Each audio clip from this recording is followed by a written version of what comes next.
Olá, olá meus queridos, nós mais aqui uma vez, né?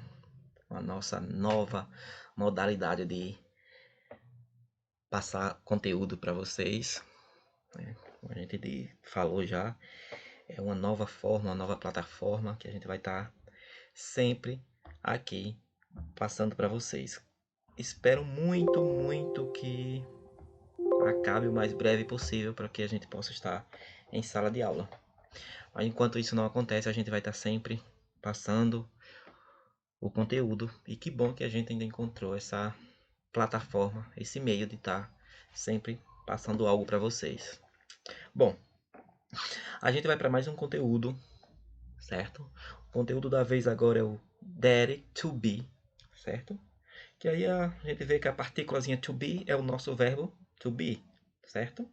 Só que a gente vai aprender as aplicações dele, tanto presente, tanto passado, né? Por isso é importante a gente conhecer um pouquinho do verbo to be e suas modificações. Quando eu digo I am, you are ou it is, certo? É o verbo to be que se apresenta em algumas formas, né? Eles dão uma mudada aí, ok?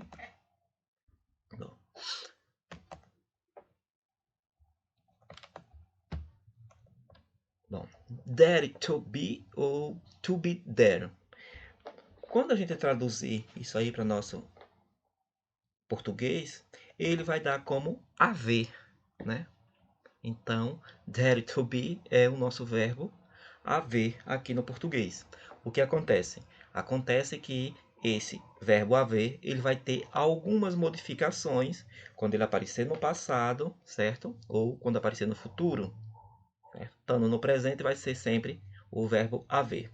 Bom, em português dizemos a um, e de igual forma a dois.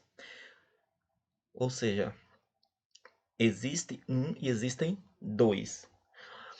A gente viu aí que um está no plural e o outro no singular.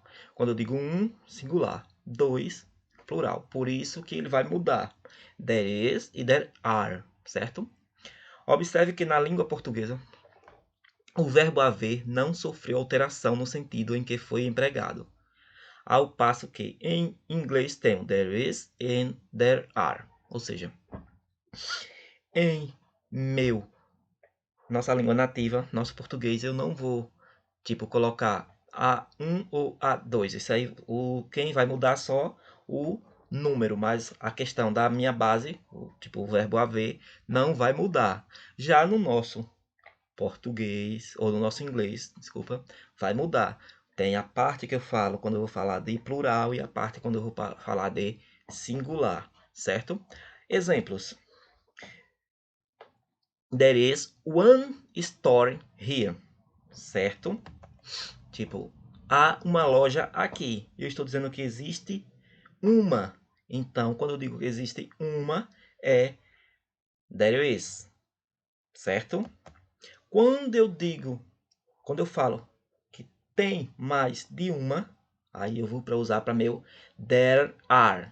There are two stores here. Então, eu utilizei o meu to be, ou meu there to be, no plural, certo? Bom, há duas lojas aqui. Veja que na tradução, como ele passou no enunciado, não mudou a forma base, né? Quando eu faço minha tradução do verbo haver, há e há, tanto uma como outra. O que mudou foi a quantidade. Isso sim, aí muda. Mas a questão do meu verbo base, ou seja, o haver, ele não vai mudar. Há uma e há duas, né? Então, não mudou, certo? Bom, vamos lá. É importante lembrar que esse verbo substitui o verbo ter em frases como: tem alguém aí? Né? Quando eu falo tem alguém aí, eu estou falando uma pergunta, não é isso? Aí veja o que aconteceu já com a minha palavrinha ou com o meu assuntozinho. There is. Ele veio para o início da frase. O meu verbinho veio para o início da frase. Is there anyone there? Certo? Tem alguém aí? Né? Então eu fiz uma interrogação, uma interrogativa, uma frase interrogativa, certo? E coloquei, inverti, na verdade, né? O meu there is ficou is there, ok? Então, quando eu vou fazer uma frase interrogativa, eu coloco o meu verbozinho na frente, ok? Ou seja, nesse caso aí, o verbo passa a ter o sentido de existir, ok? E não no sentido de possuir, ok? Veja as observações e prestem essas atenções aí, certo? Nesse caso, o meu verbo também já vai dar uma mudadazinha de sentido. No caso, ele vai ser agora já o sentido existir, ou seja, existe alguém aí? Existe alguém em casa? Né? Então, ele já vai dar uma mudadinha aí de sentido. Bom, aí vamos para formas interrogativa.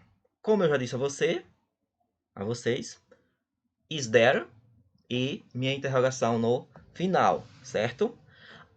Isso para o singular. Para o plural eu tenho are there, certo? E minha interrogação.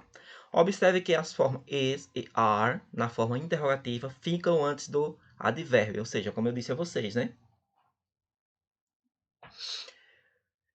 O meu verbozinho, meu verbo to be, ele passa na frente do meu advérbio. Por que there é um advérbio? Ele é um advérbio de lugar. Quer dizer, quando eu traduzo there, lá, né? Mas quando eu junto com o meu verbo to be, ele vai dar outro sentido na minha frase. Exemplo. Is there a drugstore here? Há uma drogaria aqui, certo?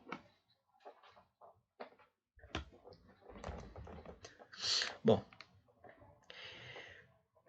ele também é utilizado como interrogativa, né? Como a gente está aprendendo. E a gente vai ter sempre a nossa formas de fazer perguntas. A gente utiliza muito a nossa W8 word, né? Eu já falei muito sobre essas questões de W8 word, certo? E ele vai ser também uma das nossas formas de fazermos perguntas, certo? What is there in your city? Né? O que há na sua cidade? A gente sabe que W with word são as W8 questions, são aquelas palavrinhas, né, que começam com WH, são chamadas W8 questions, né? Bom, many W8 words. Vamos lá.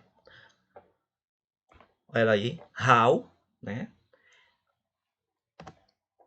Where, what, who, when, why. A gente vê isso aqui, a gente está vendo que são nossas W8 questions, né? E suas respectivas traduções, ok? Bom, como você falaria ou escreveria essas frases em inglês? Há um jogo hoje. Há 2 jogos hoje. Como eu falaria essa frase hoje? Como eu falaria essa frase? A gente sabe que lá no início eu falei o quê? Que ele tem 2 formas, né? Tanto para meu plural como para meu singular. A gente viu que na primeira frase ele está singular, né? Então eu vou usar o quê? There is. Na minha segunda frase, a gente viu ali, apareceu a palavra 2. Então eu vou utilizar There are, porque é plural, certo? Bom, então fica there is one game today, né? E o outro é, como é uma pergunta, are there two games today? Veja que o que mudou de uma para outra é a questão do meu pontinho de interrogação no final. Se não prestar atenção, a gente às vezes acaba não fazendo a frase correta, porque não tem mudança vamos dizer assim, de que você preste. Se não olhar direito, não, a frase é tudo igual. Mas veja, uma está com um pontinho, reticências, e a outra está com interrogação. Então, uma eu vou inverter meu verbo para frente do meu advérbio, certo? E a outra, que é no singular, continua normal, certo? There is and are there. Ok? Good? Let's go. Forma negativa. Bom, geralmente a gente já sabe, quando acontece uma forma negativa, sempre vai vir o meu not, né? Sempre vai vir a palavrinha que faz a negação. There is not, there are not. Ok? Observe que para negar com esses verbos é suficiente adicionar o advérbio not. Advérbio de negação. Após a forma there is and there are. Exemplos. Example. There is not a boy here. Não tem um garoto. Ou não há um menino aqui. Né?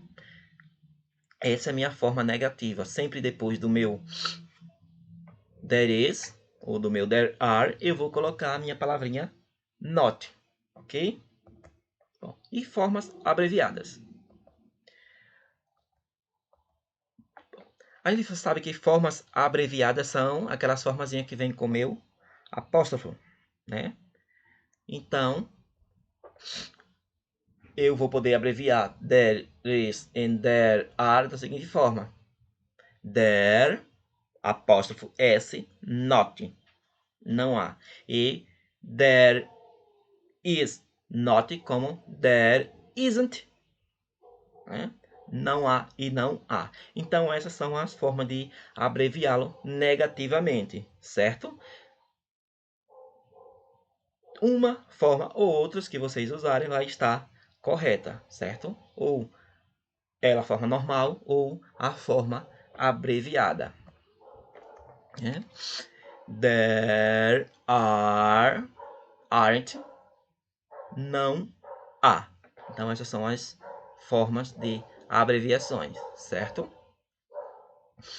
Veja que existe aí duas formas para o there is. Duas formas de, ou você abrevia there is not ou there isn't, né? Existem duas formas para você abreviar. Bom, respostas curtas afirmativas e de respostas negativas. Então, vamos lá. Quando eu digo is there a swimming pool in your house? Ou tem ou existe uma piscina na sua casa? Eu simplesmente vou dar uma resposta curta. É aceitável. Yes, there is. Eu poderia continuar? Poderia. Quero treinar em meu inglês. Vou dizer aí localização, tal. Eu ia dar uma continuidade. Mas como a pessoa só me perguntou algo curtozinho, eu posso dar minha resposta pequena. Yes, there is. Certo? Is there a swimming pool in your house? Nesse caso agora é negativa. No, there isn't. Certo? Simplesmente minha forma negativa. Veja que não é só botar o there isn't, né? Eu tenho que botar o no, vírgula e there isn't. Ok? Are there pets in your house? Yes, there are. Nesse caso aqui, eu estou perguntando, estou falando em plural. Então, você poderia complementar com quantos animais de estimação tem na sua casa. É isso? Are there pets in your house? Nesse caso, seria negativa. No, there aren't. Certo? Essa é a minha forma negativa de fazer a minha respostas curtas, né? Short answer. Então, respostas curtas. Então, nesse caso, existem afirmativas e negativas, ok? Tais formas de resposta expressam pouco interesse pelo assunto. É verdade, tipo, você não quer puxar assunto com a pessoa, tipo, a pessoa está incomodando você, vamos dizer que é curto e grosso. Então, você simplesmente dá essas respostinhas curtas, não puxa muito assunto com a pessoa. Bom, o nosso assunto hoje leva, ele leva além. Você já viu que a gente veio aí com W8 questions, né? Agora ele vai levar a gente a question tags. Que o que são question tags? São aquelas perguntinhas que aparecem em cada final de nossas frases, não é isso? Bom, vamos lá. São perguntas feitas no final das orações para confirmar o que foi dito antes. Foi assunto anterior da gente aí, né? Se a oração inicial for afirmativa, a minha final será negativa, né? Exemplo. Há uma parada de ônibus próximo daqui. Não há? Como a gente faria isso usando o nosso verbo to be ou there to be? Vamos lá? There is a bus stop near here. Isn't it here? Olha lá. There is a bus stop near here. Isn't it here? Isn't it there? Sorry. Né? Então, existe ou há uma parada de ônibus próximo daqui? Não há?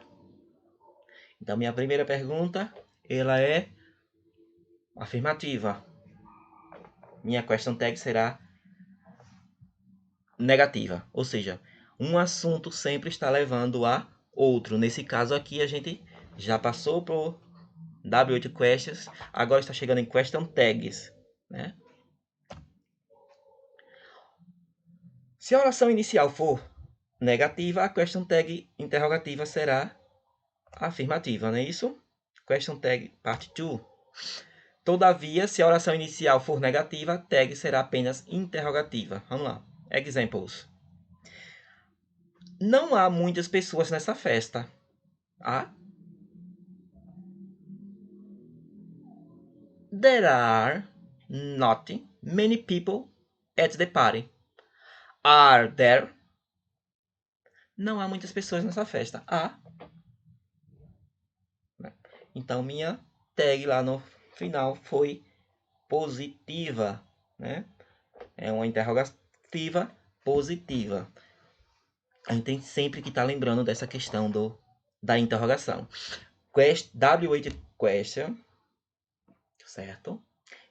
São palavras ou são palavras que eu utilizo para fazer perguntas, né? A qual eu vou estar sempre usando lá a interrogação no final. O mesmo acontece com question tags. A minha question tag, a minha palavrinha lá, minha interrogação, minha perguntazinha no final da minha frase vai ter que sempre vir com a interrogação. Não esqueçam disso, pessoal. Certo? Orações negativa, question tag interrogativa. Bom, como eu disse a vocês, eles são assuntos que levam a gente para passado, futuro e o presente. E também tem essas outras partes aí, como W8 questions, também o question tags. Vamos lá, agora a gente vai conhecer um pouquinho do passado, né? A gente vai trocar o is por was, né? E are por were. Examples. There was one square at the end of the street. Como nesse caso aqui eu estou tratando de passado, was é passado, né? E eu vou usar o was em quais pessoas? He, it, não é isso? Então, nesse caso, eu já vou ter outra tradução do meu verbo haver. Nesse caso é havia, passado. Havia uma praça no final desta rua, né? There was está me levando ao passado, certo? Havia uma praça no final desta rua. Então, eu coloquei a minha frasezinha no meu passado. Então, meu simple past, certo? There were two squares there.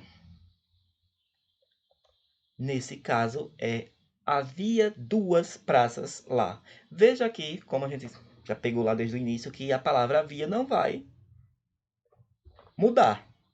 Ela vai continuar a mesma forma. O que vai mudar é a quantidade. Foi duas ou foi um with, que nesse caso aqui, passado o was.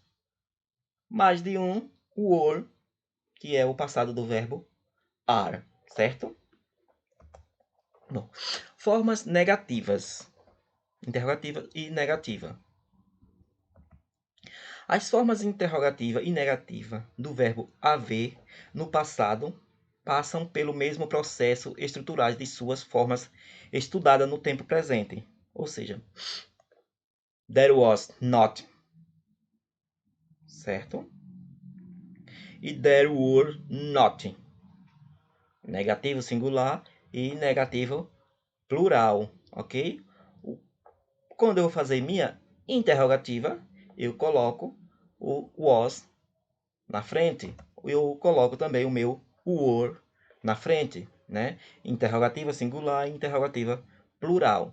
Gente, é fácil o assunto. Claro, ele nos leva a outros assuntos que a gente já viu, certo? Mas é só prestar atenção na minha frase. Minha frase está no passado, está no presente, né?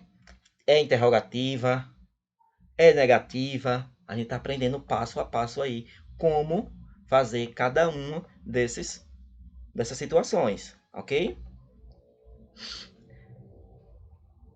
Nesse caso, a tradução é não havia ou existia, ok? Bom, o verbo haver está sendo estudado no sentido de existir.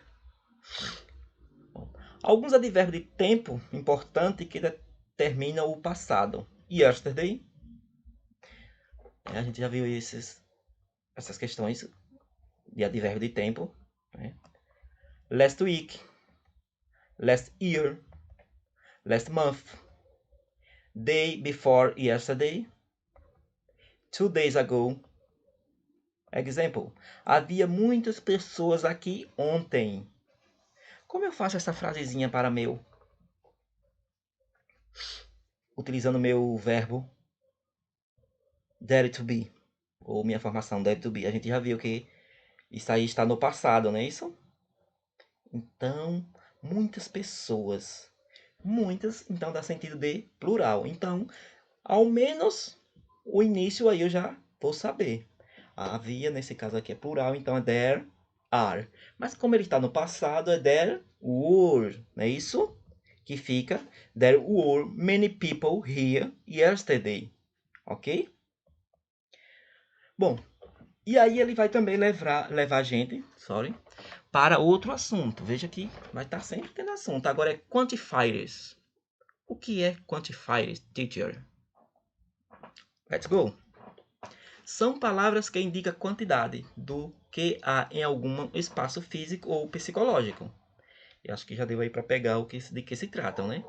Quais são as minhas palavrinhas que indicam quantidade e que eu utilizo para diferenciar uma da outra? Let's go! Example. There are some people waiting for you. Há algumas pessoas esperando por você. A gente está tratando de quantidade, né?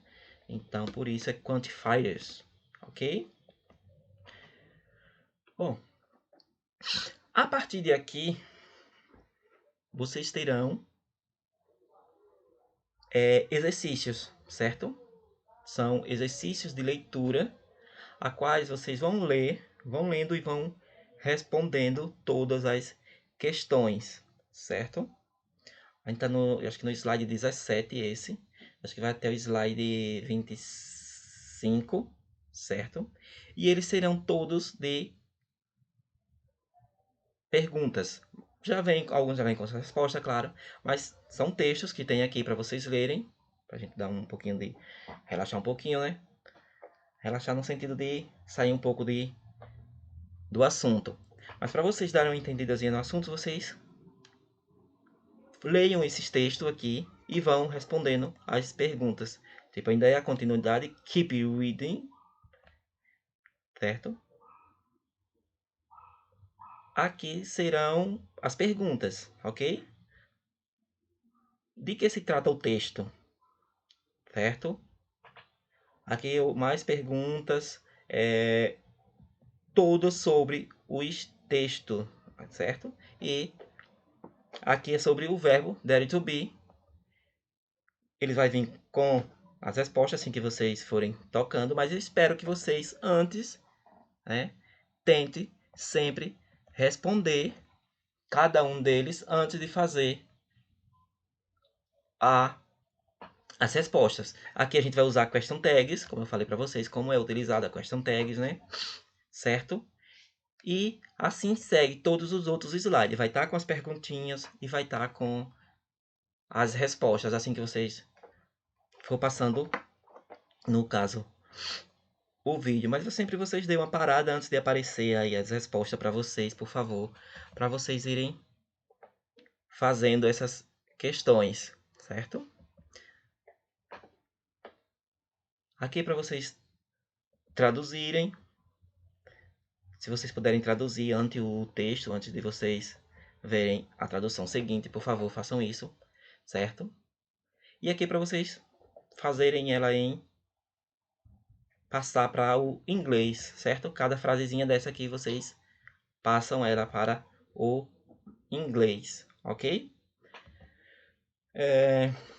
I hope you have enjoyed it, ok? Thank you. See you next video, ok? Bye bye. And stay home, stay safe. Bye.